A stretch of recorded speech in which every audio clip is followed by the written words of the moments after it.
let's have example number 1 for capacitors and dielectrics. So, problem number 1. Find the total capacitance for each connection shown.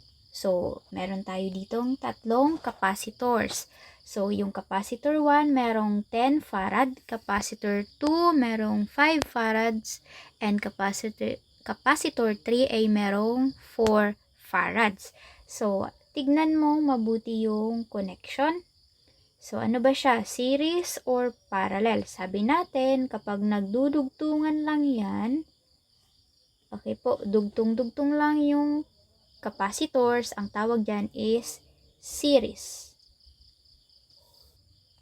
So, first, ano nga ang una nating ginagawa?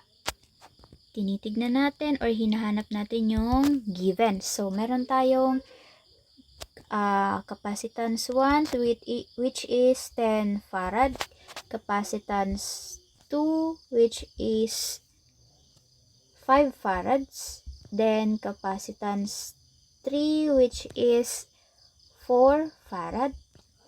So, ano yung hinahanap natin? Total capacitance.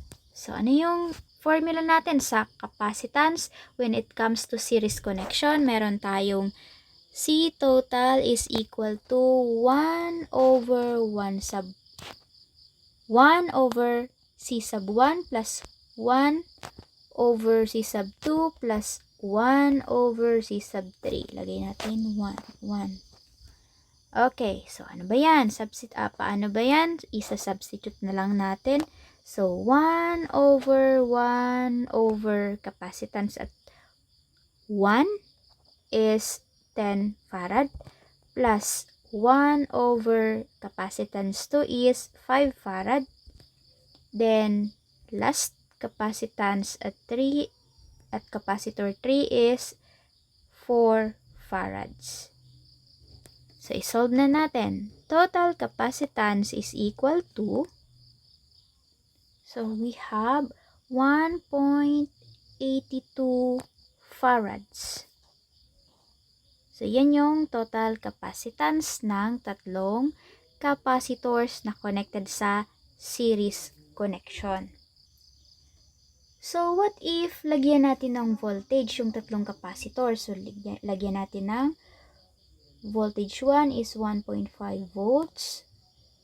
Voltage 2 is 1.5 volts also. Then, voltage 3 is 1.5 volts also. So, paano natin isosolve yung required natin is total voltage. So, ano nga yung formula ng total voltage sa series? So, sa series connection, ang total voltage ay i-add natin yung tatlong voltage sa tatlong capacitor. So, total voltage is equal to voltage at 1 plus voltage at 2 plus voltage at 3.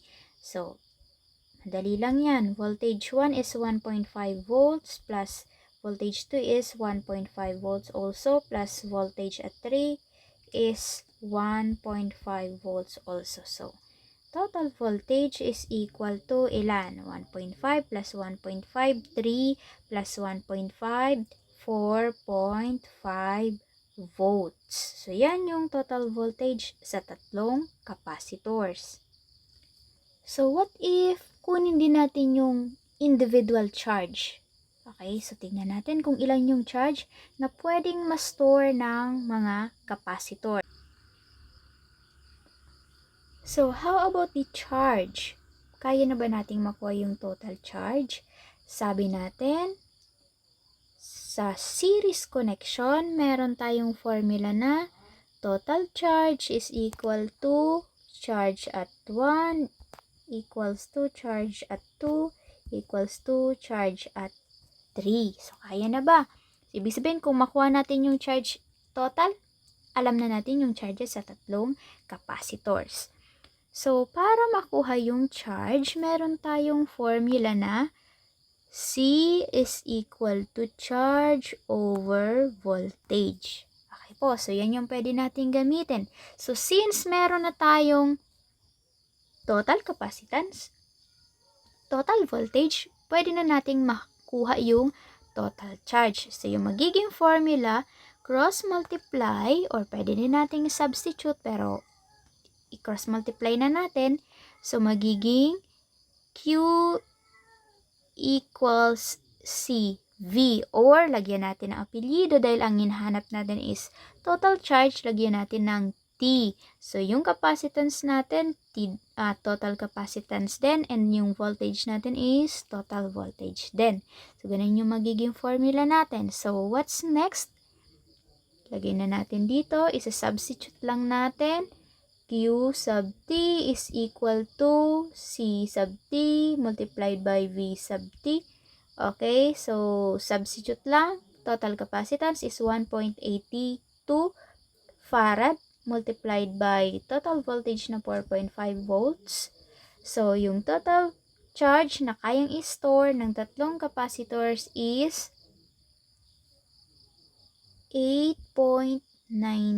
Anong unit ng charge? Coulombs.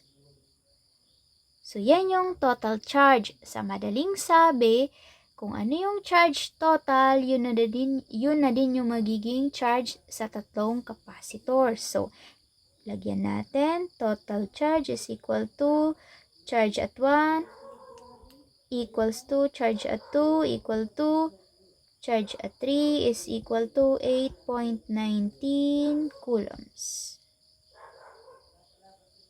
So, ganon ang pag-solve kapag yung connection natin ay nasa series connection.